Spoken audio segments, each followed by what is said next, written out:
And now we move on to the next segment of our bulletin, On the Table with Mohana Priya. Over to you. Hello and good evening. Cervical cancer is the third most common cancer among women in Malaysia and is the easiest gynecological cancer to prevent with regular pap smears and HPV vaccinations. On the table tonight, we speak to Associate Professor Dr. Muralidharan Munisamy, Managing Director of the National Cancer Society Malaysia, NCSM, about leaving no one behind in the fight to get all eligible young girls vaccinated. Welcome to the program, Doctor. Thank you, and always a pleasure to be with you guys this evening. Thank you. Now, Doctor, I'd like to start with a recent briefing which you conducted for parliamentarians just yesterday with the campaign Leaving No One Behind, Eliminating Cervical Cancer in Malaysia. Tell us about this initiative and how NCSM plays a role in this. Okay, so as you very well pointed out, cervical cancer is something we can prevent.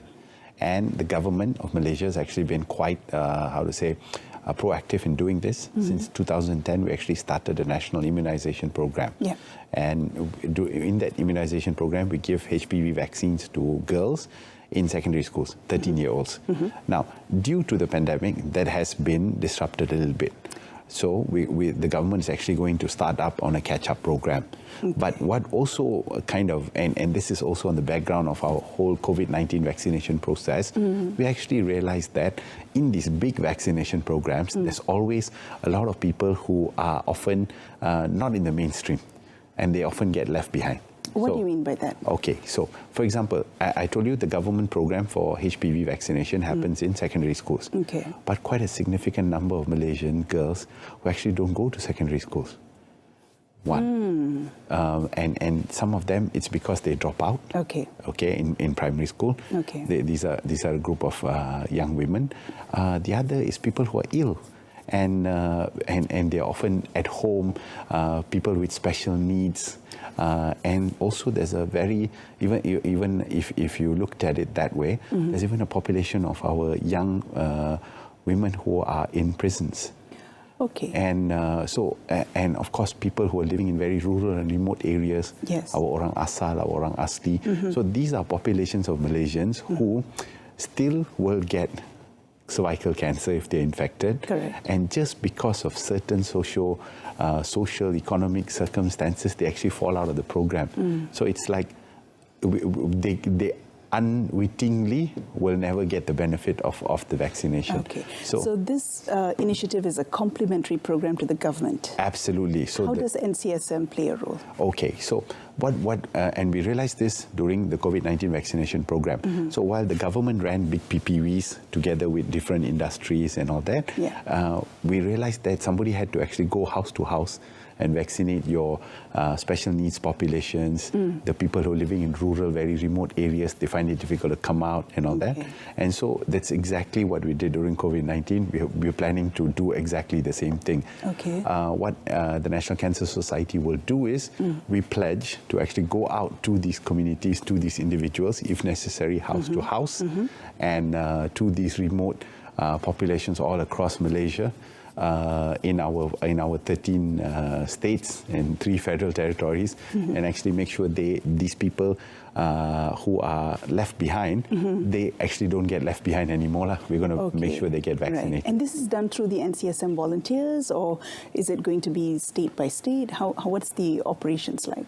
So we're actually going to do it in every single district all across the country. Okay. What's also very interesting is NCSM, as you know, is a NGO, and we're largely volunteer driven. Yes. And we have a couple of thousand volunteers, though we always welcome more and more volunteers. There's always this thing that Malaysians always coming together to help everyone. Okay. So we will literally turun padang into every single district, every single kampung to actually get it done. Okay. So, Doctor, you spoke about girls who are left out of the system, right? And B40, vulnerable groups being left out, and the mainstream program is running through the schools. So besides B40 vulnerable groups and the people who are at home, who are ill. How would you identify these groups, and are there any other groups that might be left out? Even before COVID, I'm sure this was already happening pre-COVID, Absolutely. Right? Yeah. So, you're absolutely right. I think this has been a perennial problem, and we're figuring out this doesn't just happen. Vaccination happens to so many other programs, including like welfare programs and all that. There are always these groups who will always be left behind. So falling you need through to the cracks and the gaps. Absolutely. So you need to really put a lot more effort, a lot more resources to actually pay special attention to make sure that we are bringing them on board as well.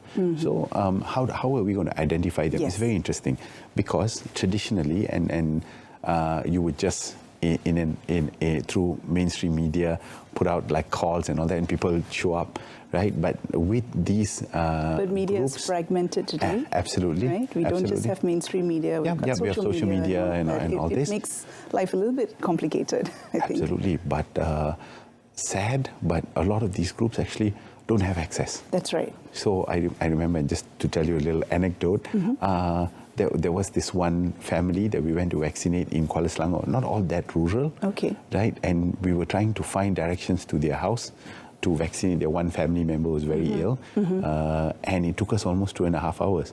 And the reason was, we take it for granted that you just share a location on Google. And finally, when we went there, this guy's actually having a 3310 phone. So, you know, the people are still in this pocket of socioeconomic status. Right. So to them, we can't go this way. So we're going to work through community NGOs. Yes, I was about to ask that. You've always emphasized on health communications. I've noticed that you've placed tremendous emphasis on that. So why is it important that we go through, take a bottoms-up approach through community NGOs? Who else?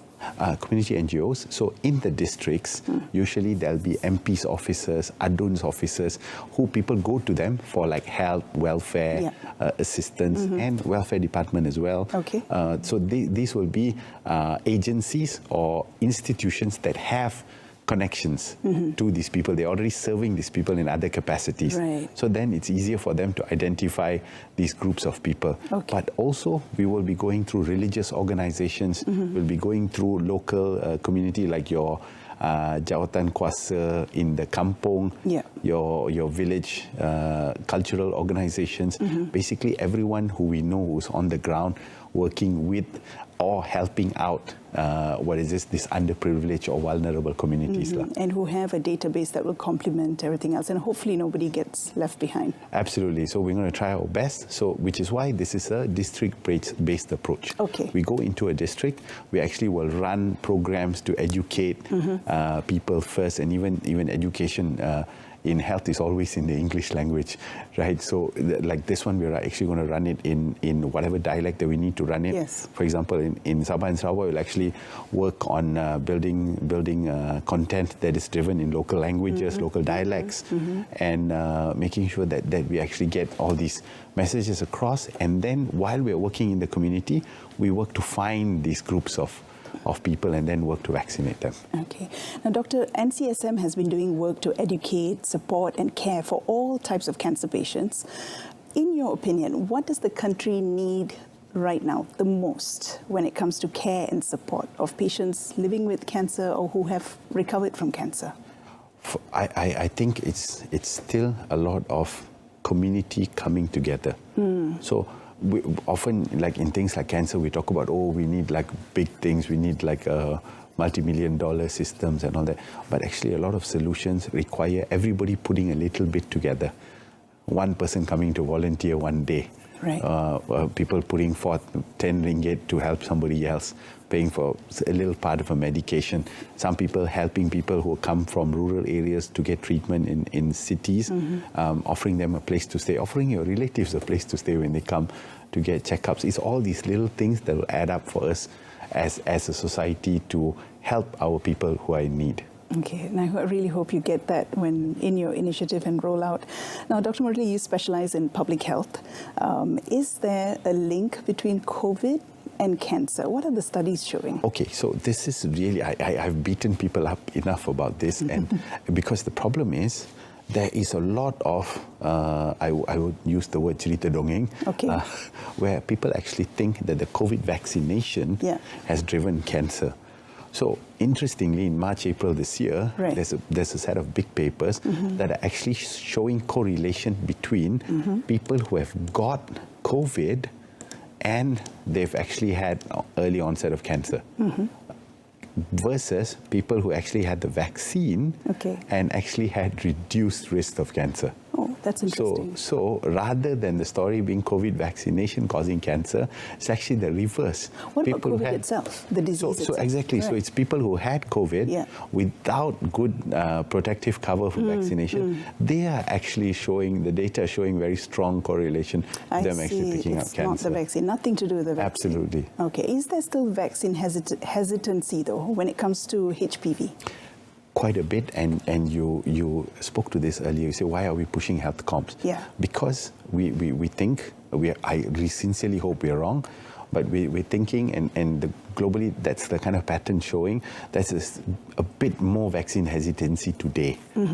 In all vaccines after this whole COVID story. incident, okay. So, which is why we're pushing out health communications in a big way to get people maybe reintroduced, reorientated, a bit more aware to HPV vaccine, which has been in Malaysia for more than 20 years. Millions of women have been vaccinated, doing fine. In fact, we're showing nationally there's a drop in the prevalence of the oncogenic, these high-risk types which are causing cervical cancer. That amount has actually come down. So it's really good results of vaccination. Okay.